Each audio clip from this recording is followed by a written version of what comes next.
السلام علیکم بچوں، الفرقان ٹی وی میں خوش آمدید۔ آج کی ہماری ویڈیو کا عنوان ہے ایک عبداللہ نامی بچہ جو کہ اپنے گاؤں سے کسی کام کی وجہ سے دوسرے گاؤں جا رہا تھا کہ اچانک اسے پیاس محسوس ہوئی۔ اس نے پانی بہت تلاش کیا لیکن اسے کہیں پانی نظر نہ آیا۔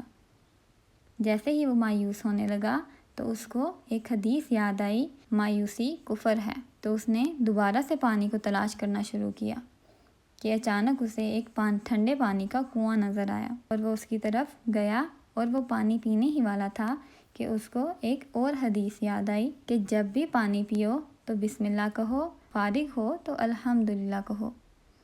عبداللہ نے جیسے ہی ٹھنڈے پانی کا گھونٹ بھرا تو اس نے شکر ادا کیا اور اسے تازگی کا احساس ہوا اور اس نے پانی پینے کے بعد الحمدللہ بھی کہا۔ اچانک اس نے ایک نرم آواز سنی، عبداللہ کیا آپ نے شکریہ ادا کیا ہے؟ اس کے بدلے اللہ تعالیٰ آپ کو ایک نعمت عطا کریں گے۔ یہ اس کی امی کی آواز تھی۔ امی نے عبداللہ کو پانی کی اہمیت سکھائی کہ بیٹا پانی پینے سے پہلے بسم اللہ ضرور کہنا چاہیے اور اللہ کے رزق کو پہچاننا بہت ضروری ہے۔ اس طرح ہم اللہ کے رزق کو عزت دیتے ہیں تو اللہ تعالیٰ ہمارے رزق میں اور اضافہ کرتے ہیں۔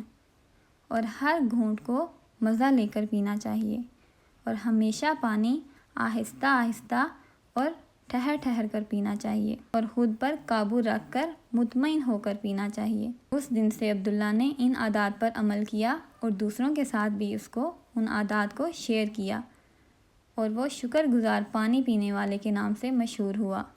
ان کی برادری نے ان رویوں کو اپنایا اور ان کی بستی برکتوں اور خوشحالی کی جگہ بن گئی۔ اسی طرح ہمیں بھی عبداللہ کی طرح ہمیں ایک اچھا مسلمان بننے کی ضرورت ہے۔ ہمیں یہ تمام پانی پینے کی آداب آنے چاہیے تاکہ ہم دوسروں کو بھی سکھا سکیں اور خود بھی ان پر عمل پیرا کر سکیں۔